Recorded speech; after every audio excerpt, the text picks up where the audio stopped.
Australia is supposed to be one of the luckiest countries on Earth. High wages, beautiful cities, strong healthcare, good schools, and beaches that look fake. For decades, Australians were told one thing: we're doing just fine. But behind the sunshine, expensive coffee, and million-dollar suburban homes, something is breaking. Young Australians are drowning in debt just to buy tiny apartments. The country depends heavily on China for money while relying on America for security. Entire industries survive by digging rocks out of the ground and shipping them overseas. And somehow, one of the richest countries in the world has created a housing market where ordinary people feel locked out of their own future. So the question is Australia actually wealthy, or has it just been riding one giant economic bubble for the past 30 years? And if that bubble bursts, what happens next? Before we dive in, if you enjoy videos breaking down global economies, housing crises, and financial systems in plain English, subscribe to the channel. It really helps support the channel, and there's a lot more coming. Now here's the strange thing about Australia. On paper, the country looks almost perfect. Australians rank among the wealthiest people on Earth by average wealth per adult. The minimum wage is one of the highest in the world. People live longer than most countries, crime is relatively low, and despite all the complaints online, Australia still ranks as one of the most livable places on the planet. But economic problems rarely appear overnight. They build slowly beneath the surface. And Australia has spent years stacking up risks while the money kept flowing. The first major issue is how Australia actually makes its money. A huge part of the economy depends on exporting raw materials like iron ore, coal, natural gas, and agricultural products. And here's the crazy part. Australia often doesn't even refine these resources. The country simply digs them up, ships them overseas, and cashes the check. For years, that worked brilliantly. China was building cities at insane speed. Demand for Australian resources exploded. Money flooded in, property prices soared, and government revenues surged. Australia basically won the economic lottery. But lottery winners don't always stay rich forever because when easy money becomes the center of an economy, innovation starts slowing down.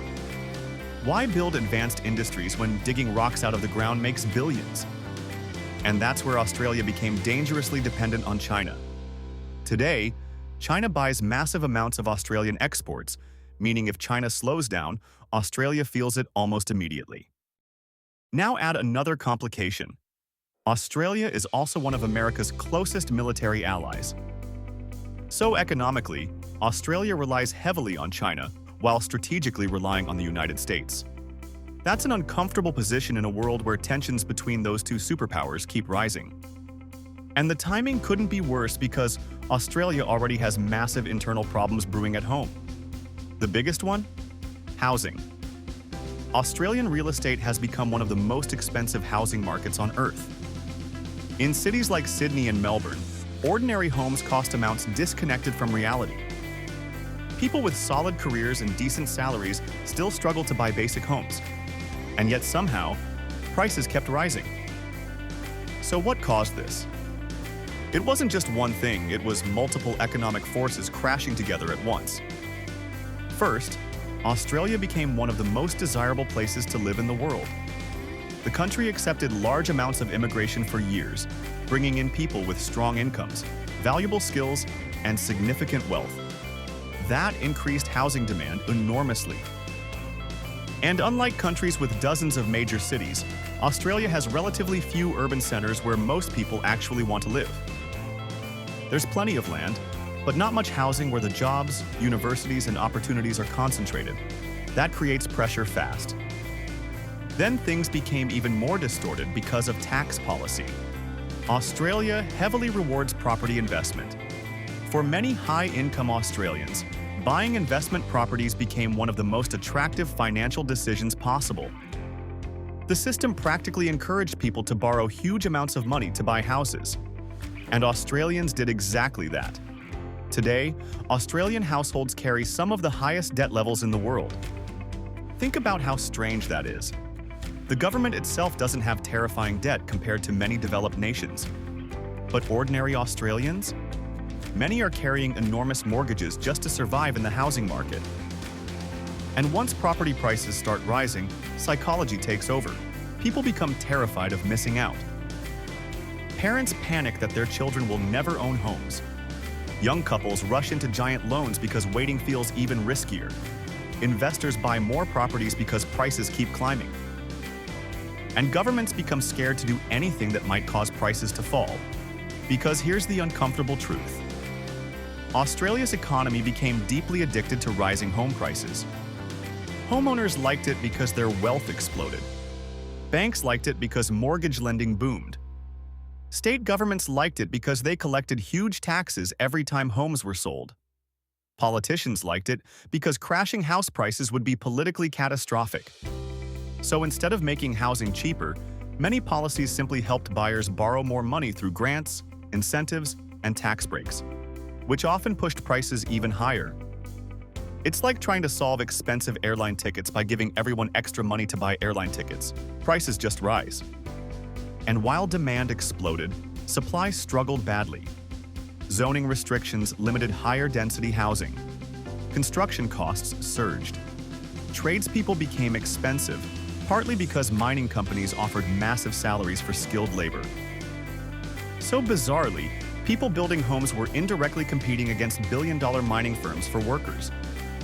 At the same time, older homeowners often refused to move, not because they loved giant houses, but because selling and buying another property triggered massive taxes and transaction costs. So larger homes stayed occupied while younger families struggled to find space. Everything became clogged. Now here's where Australia becomes really fascinating. Despite all these problems, the country still performs surprisingly well in one critical area: wealth equality. Compared to many Western nations, Australia has lower wealth inequality than people expect, largely because millions of Australians who bought property decades ago suddenly became extremely wealthy on paper as prices exploded. Then there's superannuation. Australia forces workers to save for retirement throughout their careers, helping create a broader base of national wealth. So unlike countries where wealth became concentrated among tiny elite groups, Australia spread parts of the boom across a much larger section of society. But there's a catch. That wealth distribution increasingly depends on age. Older Australians who entered the property market years ago accumulated enormous wealth. Younger Australians are entering adulthood facing impossible housing costs, higher living expenses, and huge debt burdens. That's creating growing tension between generations. And honestly, it's not hard to see why. Imagine being told your whole life that if you study hard, get a decent job, and work responsibly, you'll eventually own a home. Then discovering homes cost 15 or 20 times your salary. Meanwhile, previous generations bought houses for amounts that now sound absurdly cheap.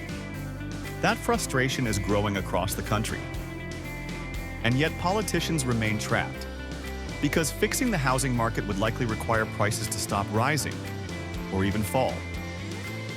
But housing has become so central to retirement planning, banking stability, consumer confidence, and government revenue that nobody wants to touch it. Australia basically built an economy where the solution itself feels dangerous. And that brings us to the bigger question: is Australia heading toward collapse? Probably not. Because despite all its flaws, Australia still has major strengths: strong institutions, a highly educated population, huge natural resources, stable governance, and relatively low corruption compared to many resource-rich countries. And one major advantage people often forget: Australia still attracts people from all over the world. That matters because countries in real decline usually struggle to attract talent, investment, and immigration. Australia still does all three. But the country is reaching a point where difficult decisions can't be delayed forever. Can it diversify beyond mining and property speculation? Can housing become affordable without destroying household wealth? Can younger generations realistically build financial security again? Can Australia balance its relationship between China and the United States without getting squeezed by both? Those are no longer theoretical questions. They're becoming urgent economic realities. And honestly, that's what makes Australia such an interesting case study. Because this isn't a poor country trying to become rich. It's a rich country trying to figure out whether its prosperity was built on solid foundations or one very long streak of good luck. And the answer to that question could shape Australia's future for decades. If you enjoyed this breakdown, subscribe for more deep dives into the real economic stories shaping the world. Your support genuinely makes a difference. And if you want to learn more or check out useful products and resources related to the channel, take a quick look at the links in the description below.